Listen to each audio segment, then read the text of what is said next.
I hope you're all fantastic. On today's video, we're going to go in depth and I'm going to build a pedal board from scratch using some of my favorite pedals in my collection. The main motivation here is that when I've got the pedals sitting in their boxes or sitting up on a shelf, I'm way less inclined to actually plug them in and play them. So if I have them on a pedal board and I have the pedal board down at my feet, patched into the rest of my rig here at home, I feel like there's a much higher chance that I will actually put them to good use. I'm going to build everything around one of the large Nuix Bumblebee pedal boards, which are affordable. They kind of remind me of a Meccano set, and they're very flexible in the way you can set them up. So we will start with the board. We'll take a look at the power supply, the cables, and then most importantly, the pedals and the tones. There will be timestamps in the video description if you don't want to watch the talking and the build part of it and you just want to go straight to the glorious tones. Let's go. Before we lay some pedals out, let's take a look at some utilities that are going to make this pedal board functional. The first thing is the layout of the slats on this Nuix Bumblebee pedal board. This board came unassembled and they give you quite a few slats in here, but I wanted big gaps on here. One, to accommodate the size of the pedals, and two, so that I can run cables and power through here without any impediments. I've got two slats on the top, two on the bottom row, and then I've actually got another two down here because that's where I'm going to place my power supply. More about that in a second, but I've also put dual lock across all these slats on here. It is just a superior way to attach your pedals. This Bumblebee board came with some dual lock, but I want to purchase a bunch more on here so that I can just run it straight across there and place the pedals anywhere I like. The final utility device is a power supply, and I've got this Palmer supply here. The model name is PWT112IEC, Universal Pedal Board Power Supply. So there is an IEC port on this side. You can also power via USB-A, USB-C. There's an unregulated 2000 milliamp output on there, which I'm actually not going to use, but I guess it's handy if you need it. The reason I'm going to use this one is you've got these two outlets that can be set between 6 and 18 volts. Then you've got 100 milliamp. What do we have here? 250 milliamp and 500 milliamp outputs. So I'm going to be powering some thirsty 9-volt pedals in here. This is going to be really, really handy. And then the design is nice because I can slot it in under here. It's actually the perfect height for this board, and line it up so that the IEC cable comes in right here, and I can get that lovely dual lock clip right now. Oh yeah. Next, I'm going to lay out some pedals. There are two non-negotiable pedals on this board. Basically, the whole reason I wanted to put it together. The first one is the Strymon Big Sky MX. Just having access to all of the old Big Sky algorithms, the cloudburst sounds that are probably more tweakable than on the cloudburst pedal, and IR functionality, and just the way it sounds as well. Strymon reverbs sound beautiful, and they are a thing. That one is going to be placed right there at the end of the chain. I'm not going to lock this one in just yet because I want to access the power supply easily and cable up all the other pedals, but let's just place it right there. The other pedal that I definitely want on this board at all times is the Mighty Electro Harmonix POG 2. Totally beaten up, but it still works great. I love the sound of this pedal. I've owned the POG 2 a few times and sold it a few times, but this old one, when I bought it, I was like, never again. I'm just going to hang on to it. Even if I go through phases where I don't want to use the POG on everything, it's such a great, unique pedal to have. So let's chuck that one down here. I'm actually going to lock this one in. I'm going to commit. Let's throw it in right there. So we've got the POG 2. That's the start of the chain. What I want up here, I want a delay and I want some sort of modulation device. So for the delay, I'm just going to keep it all Strymon to get going. The dig. Now, I can get amazing sounding dual and quad delays from my Axe FX, and I do that 90% of the time, but the dig has this sound. It's a sound that I just really like, having kind of limited options for the overall character of the delay and then the modulation, but also having the control where you can set up your dual delays. You've got a tone control on the V2 version over here. I basically bought one immediately when I saw it had a tone control on there. And hopefully Strymon will come out with the updated Nixie editor for both of these pedals so that I can actually control them remotely via USB on my computer. But I can't do that at the moment in any way. There's knobs for everything. So the dig is probably going to sit right there. I might actually just go ahead and lock that one in. Beautiful stuff.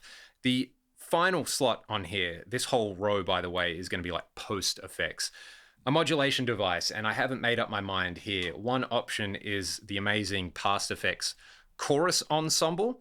This one is basically a fantastic recreation of the old Boss CE1, including the preamp and the wet dry outputs on here.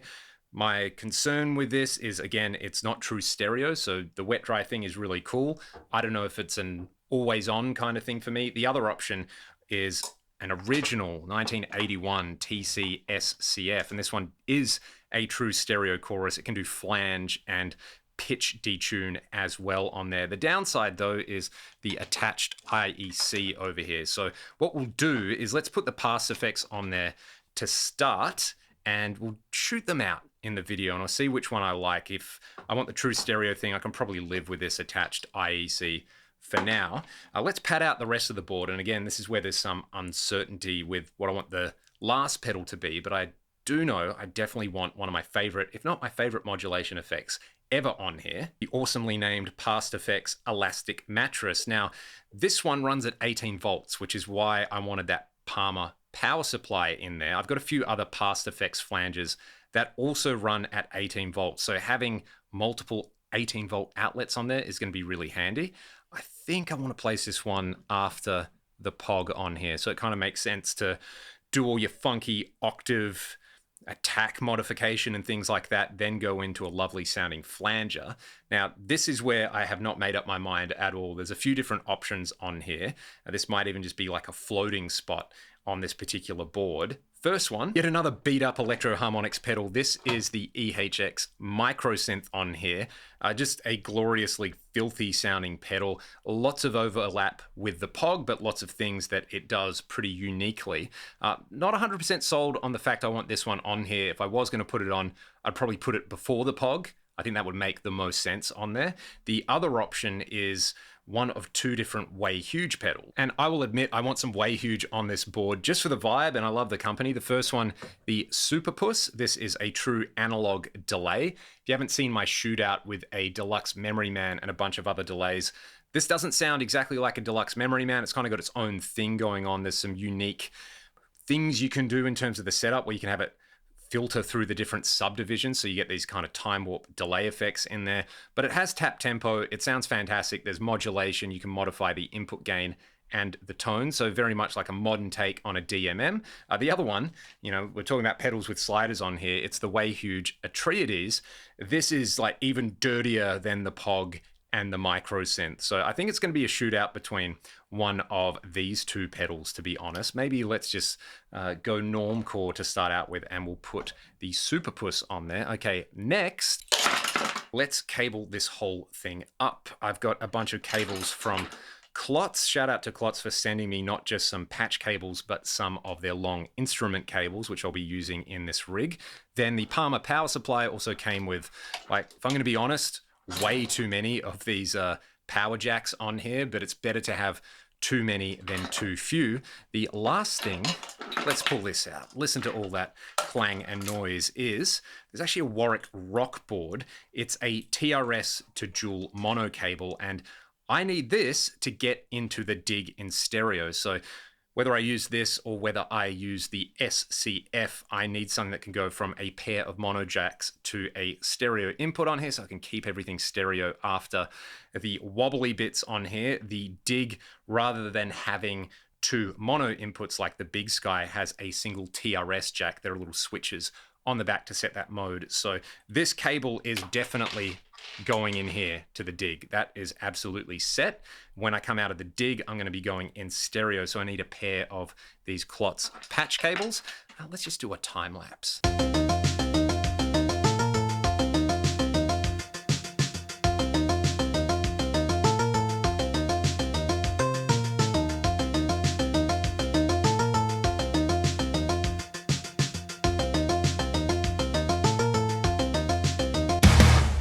Okay, one last pedal to place on here. Let's pop the Big Sky MX on. I've got power for it, and I'm going to clip that one in.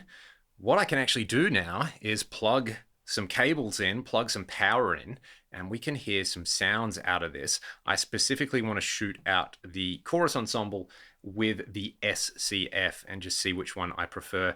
I love this at the moment where it is all self-contained, but again, it's kind of a case between, you know, wet, dry, or true stereo. Is it a huge thing? I don't know, we're going to hear. Let's check it out. Let's start out by having a listen to the difference between the Past Effects Chorus Ensemble and then the TC SCF. Two things to keep in mind with this one. The outputs aren't true stereo. It's a wet, dry setup on there. It will still sound super wide though. And then you have the CE1 preamp recreated in here. So there's a high and a low switch with a level control. This one can get pretty crunchy pretty quickly. I know I like it in front of an amp, but this row of effects is all post gain, whereas this row over here is pre-gain. So let's just have a listen to them side by side. This one essentially sounds like late 70s Rush, which I love.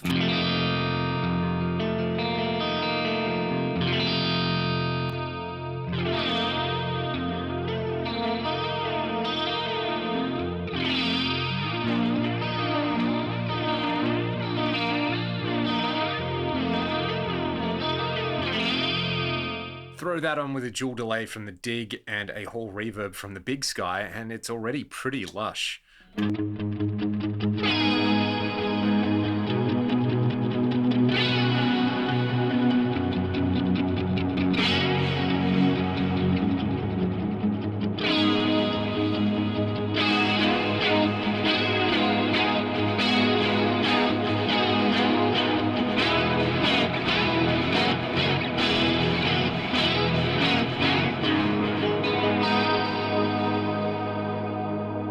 That is getting pretty crunchy on there, and having to balance out the level with the rest of the signal is pretty fiddly on there.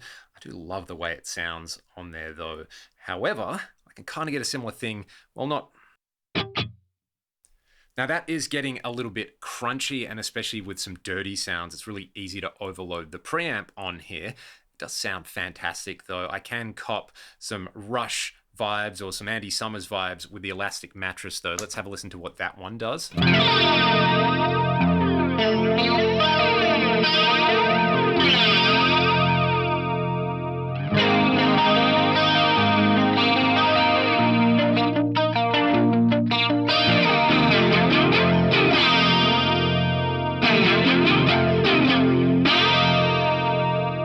Mattress definitely cops that late 70s character that I personally like so much. Let's try the SCF now. It does have an input gain control on here, and what I found is it can take much hotter signals without overloading. So we'll hear it clean and then dirty. I've got the speed at around, this marker is called 0.5 on here. I'm guessing that's 0.5 hertz. Width is up around 5. Intensities all the way up. We get this.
take that as a good sign that I'm impromptu jamming with this thing in here.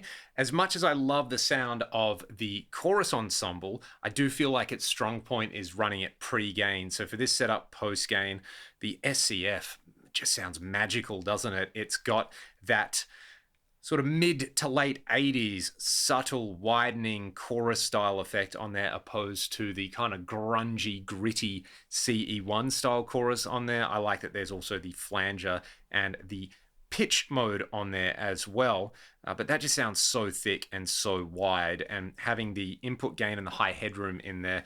And TC just used to make amazing stuff. They do still make some pretty cool stuff, but their 80s engineering, amazing, still holds up to this day. And you can hear in there, combining it with the octave effects on the Pog, some swirl from the elastic mattress, and then the ability to have the Supa-Puss pre-gain is really cool on there. And of course, you know, the Big Sky MX does its thing, the Dig does its thing. What I should do is just let you hear a few of my favorite sounds with each of these individual pedals. So the Supa-Puss I've got set up, the speed is at around 1 o'clock. The depth is at around 11 o'clock. I've got gain and tone both around 1 o'clock on there. It does have tap tempo on there, but I find with the delay time right down the middle, you get a really satisfying kind of crusty dotted eighth note style delay.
Part of the fun with the Supa-Puss pre-gain, as well as when you have some dirt on there, you can get that kind of late 60s, 70s style echo that wants to clash with your main sound a little bit because it's still a dark sounding delay though.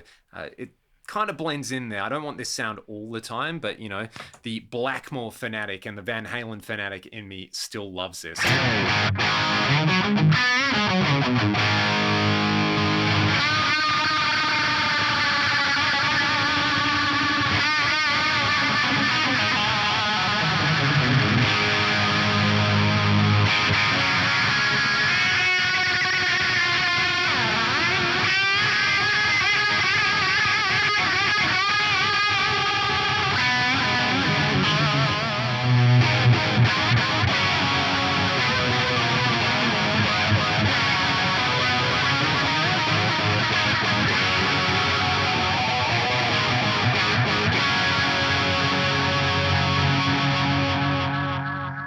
And of course, the mighty Pog. So many things you can do with this, but as a straight up octave down with some dirt, I love the way this sounds combined with the SCF to make it sound super wide. Oh man, this is mega.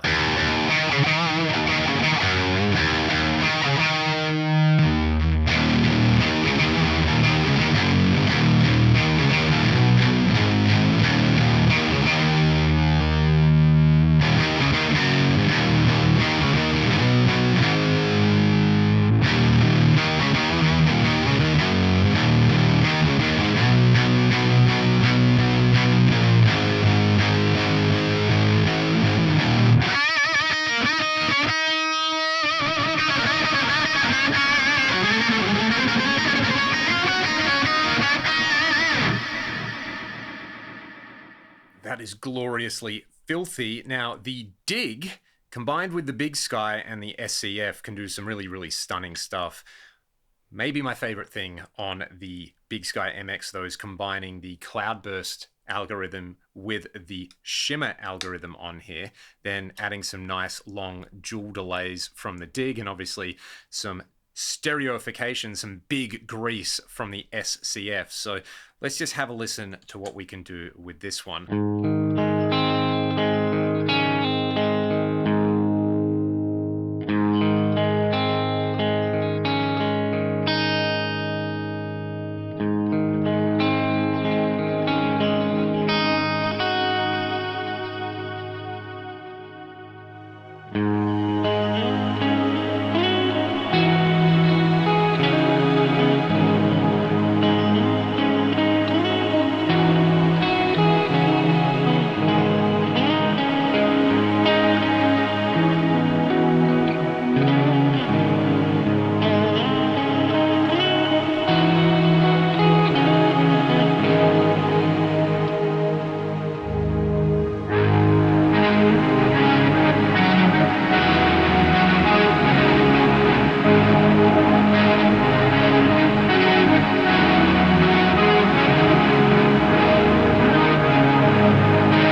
As you just saw there as a last minute addition, I managed to actually fit the Atreides on the board with the Supa-Puss as well. So one of those situations where I didn't have to decide. I could just say, why not both? It was the tightest fit, and I did have to compromise and put the elastic mattress after the delay, but I'm happy to do that just to have all of these on here instantly accessible.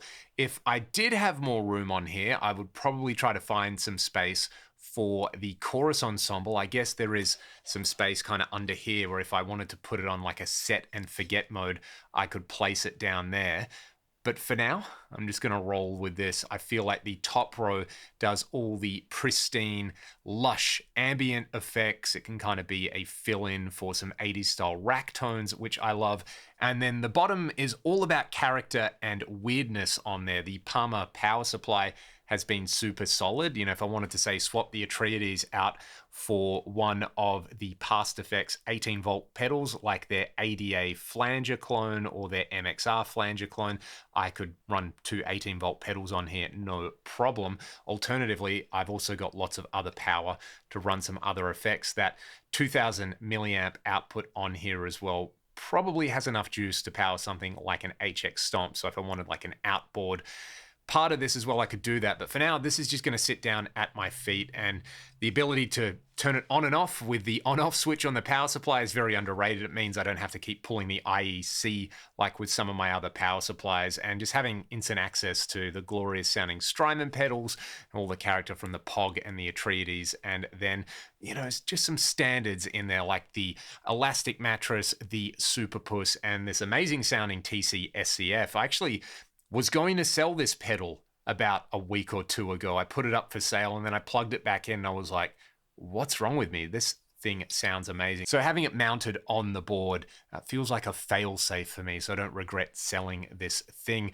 I'm going to pull up Stumps right now though. Let me know your thoughts on this board, and let me know what you're running on your pedal boards, both for live use and for home and studio use. I couldn't really justify taking something like this out for a show. To me, it's way more convenient to just take something like a Fractal or an HX Stomp, all of these kind of things built in. But, you know, the sheer joy of having knobs and foot switches and sliders for everything on here, and the fact that I just like these pedals, I like collecting pedals, I like the character tones I can get out of them, and having them actually usable and using them because of that is a very, very important thing. Anyway, I have waffled on way too much on this video. Again, I'll load of links in the video description. Check them out if you can be bothered. Otherwise, go and pick up your guitar and make some glorious guitar noises. I will see you next time. Washing me away, I'm falling wide awake again. Now the waves are washing over.